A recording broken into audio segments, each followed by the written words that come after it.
back again for week 4. Okay, again, another video that is coming out later than I want it to. These videos will start coming out earlier. Okay, I'm going to try and keep things a little bit shorter. Last time the video went a little bit longer than I wanted to. Actually, every single video so far I have made for this series has come out later than I wanted to and has been longer than I wanted to. So, we're going to try and shorten things up when talking about the Las Vegas NASCAR race for week 4. Once again, I'm still only going to be covering the Cup Series, but I'm going to try and be keeping things a little bit shorter, so should not be as long as last week's was. So, before we drag this video on too much further, we're going to try and cut things down, and we're going to head into the starting lineup of this race. Alright, here we are down with the starting lineup. We got Kevin Harvick, who qualified on the pole. William Byron, second. Actually, then again, this was not qualifying. It was the same thing as the week before. Kyle Larson was third. Martin Truex Jr. was fourth. And Michael McDowell, you can see he's really looking for his 4th straight top 10 finish. Along with Kevin Harvick, Michael McDowell will be 5th. If we look a little bit further down here, got Austin Dillon, Ryan Newman, 12th and 13th. Tyler Reddick had a good run at Homestead. He's going to be 11th. Ryan Preece, who had a great run at the beginning of Homestead, he'll be starting 18th as he fell all the way back to a 19th place finish, I believe. So he's starting 18th. Ryan Preece is 19th. Now let's go back up top with me. Alright, well, we're back with me now. So, once again, I got this little notes page here. I wish I kind of had a desk so I can just lay it out. It would look better. Alright, so, let's not get distracted here. Let's talk about Las Vegas. This race was fairly exciting. Or, not fairly, this race was really exciting. Early on, we saw, like, the restarts of these races, the start of this race, there was passing everywhere. They were 3-4 wide. In fact, even the first battle for the lead, William Byron had an early lead there. Actually, you had him, Larson, and Chase Elliott battling for the lead. Even later, you had another restart between Brad, Logano, and Larson. They were 3 wide on that restart for the next 3 or 4 laps. These restarts were crazy. They always fanned out 3-4 wide, and it always lasted more than just that lap. It lasted at least quite a few laps. These cars, they had a lot of passing in this race. This was really exciting, which I had already said. And, of course, though, later in the race, which has been a little bit of a trend this season, the beginning of the races are always super exciting. Well, except the Daytona Road Course, that race kind of had a little bit of, it got messy near the end, but I guess there was still exciting moments throughout. But Vegas was just like Homestead last week. The beginning of the race, and for the most part, this race was super exciting. But Stage 3, the end of the race, seemed like everyone kind of got away and became a little bit uninteresting. But you cannot let the end of the race really say whether it was a good race or bad race. Overall, this was a great race for NASCAR. So, we're only going to pick a couple of big things, a couple of big names. We're going to point out just a couple of names in this. Sorry for that little mistake that I just made there. So, I want to try and keep these videos narrowed, as I said in the beginning, so why am I repeating myself now? So to narrow this down, we're just going to pick a handful of stuff like I did last time, but probably less here. Extremely less. So first off, let's talk about Stewart-Haas Racing. Well, Kevin Harvick. I can get to the rest of the Stewart-Haas cars near the end because I did not prepare my notes that well. So start the finishing order of this race, I will be able to see that screen and I can talk more about it there. So Kevin Harvick, though, he started up front. He started at the front this race. I think it was he started on the pole this race. And he kind of quickly began fading. Okay, if he did not qualify on the pole, then I am extremely sorry for that one, because I filmed this starting lineup and the finishing order after I filmed the actual video, so that's why things go a little bit out of order and some things maybe don't make sense with what I'm actually saying here. Alright. Kevin Harvick begins the fade. Looks like he falls to about the top 10. Near the end of the top 10, so like 8th, 9th. He fell that way quickly. And then after stage 1, it really just got worse from there. Kevin Harvick has a struggle this race, and he'll end up finishing in the 20th place position. In fact, you can see it again on this side of the screen. Little stats here: starting order, finishing order, where he, how many points earned if I keep that in as last time. But Kevin Harvick's going to fall to a 20th place finish, and in fact, I think he was the highest finishing Stewart-Haas car, if I'm correct.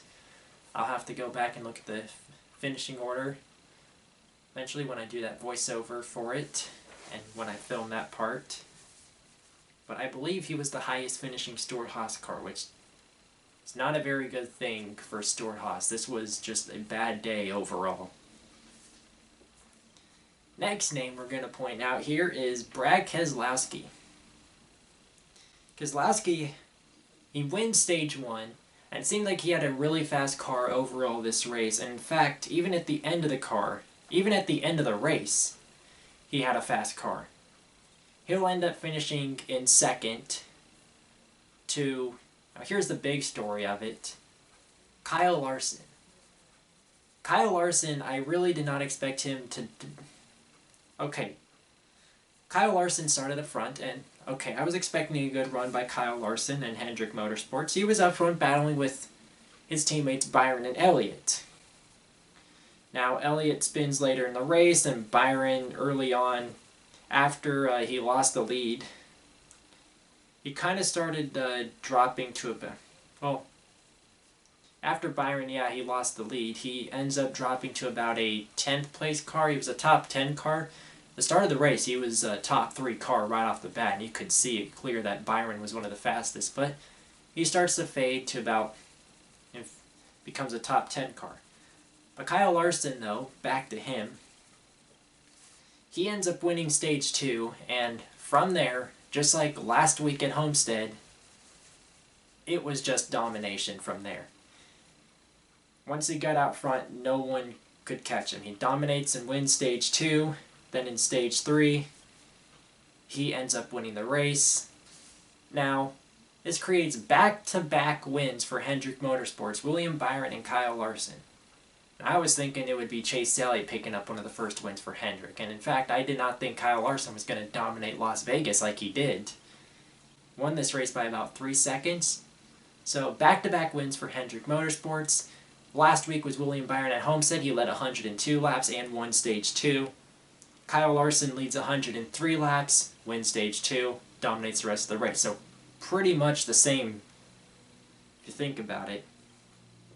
So Hendrick Motorsports wins it the same way, just domination fashion, and Hendrick Motorsports looks like they're starting off really good this year for the, well, seemed like the past couple of years. Okay, sure, last year I guess you could say was a good start by them. I mean, Bowman was had a shot to win Las Vegas last year, and he also had he ended up winning Auto Club as well. But this was this is off to a really good start for Hendrick Motorsports, that we really haven't seen them at this being this great these past couple of years. So Hendrick Motorsports is really picking it up this year, and especially with these first 2 mile-and-a-half races. Next week, we're going over to Phoenix Raceway. And now again, I think another Hendrick car is going to be fast. I think you're going to probably have Chase Elliott run up there. But is Hendrick going to make it 3 in a row? I don't think Hendrick's going to win 3 races in a row. If they do, that's a tremendous way to start off the season. But it is Phoenix, and though Kevin Harvick doesn't seem to be the dominant car at Phoenix like he used to be, for a while actually he was a dominant car, I think you just cannot count out Kevin Harvick at Phoenix. I think you're going to see maybe Kyle Busch running up there. Busch seemed to have been not off to that great of a start so far. He's somehow picking up these top 10 finishes. He's getting good finishes, it seems like, but he's not having the car that looks like it has speed at all. He seems a little bit slow here. So there's just an early prediction on what I think is going to happen at Phoenix. In fact, actually, I don't think you're going to be able to count out Joey Logano or Brad Keselowski. Those guys are going to be a force to be reckoned with. But this is what I had to say so far. And now, let's go down to the finishing order of this race, where I pick out a couple of big names. And I'll also be including how the points are looking like. I'm not going to show off the playoff standings. I'm just going to show the regular point standings. We'll do the playoff standings when it gets near the playoffs here, but we'll just show the regular point standings for not everything. We'll show part of it. I'm going to mostly put more emphasis on the cut line and some of the surprising names that are in there. Actually, before we lose this, I know this is way off topic now, and this is far from what I originally talked about. When I originally talked about Kevin Harvick, Kevin Harvick's 20th place finish, remember, he started off the season with 3 top 10s. Him and Michael McDowell were the only 2 cars that have a top 10 finish the first 3 races, and they were looking to keep this going in the race 4, and McDowell and Kevin Harvick, both of them are unable to finish inside the top 10. Both their streaks are over when it comes to top 10 finishes to start off the season, and that puts nobody else with 3 top 10s to start off the season. So McDowell and Harvick, or 3 in a row, or no one's going to get 4 in a row. Nobody did. The only 2 that had a shot was Harvick and McDowell, like I said, and their streaks came to an end. So, alright, let's head down the finishing order and the points looking right now, and then we'll close it off from there. Alright? So let's send it down now. Alright, here we are back with the finishing order. We're going to try and keep things quick so we can go over the point standings for a bit here. You got Kyle Larson, who gets the win. Brad Keselowski will be second.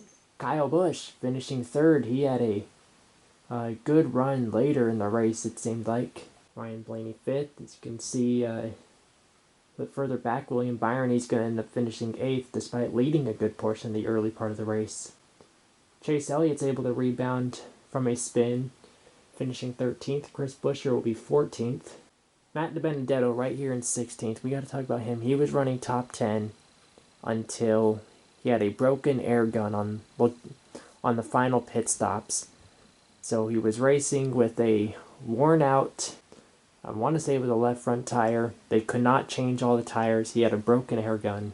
He's able to hang on for a top 16, but he would have had a way better finish. McDowell and Kevin Harvick, their top 10 streaks are over, finishing 17th and 20th. Now let's head into what the point standings are like right now. Alright, so the point standings have really changed here in these last couple of weeks. As you can see, Denny Hamlin, he's first in the standings. A little bit later in 5th, got Christopher Bell there. Surprising name actually down here, Michael McDowell. He was running top 4, top 6 in the standings for the early parts of the season. Ryan Preece was up there as well in the standings. Actually, you can see Michael McDowell's still currently 9th, and Ryan Preece is still 13th. Chris Buescher, he has the 16th spot. That's the final spot to get into the chase. Behind him, you got guys like Ricky Stenhouse Jr., Alex Bowman, Cole Custer. They're looking for big races to try and put themselves up there in contention. That's going to be it that we're going to talk about the chase standings. We got to get this video done, out of the way, move on to Phoenix. I will be getting these videos done earlier sometime and a little bit done quicker. We'll see you in the next video next week.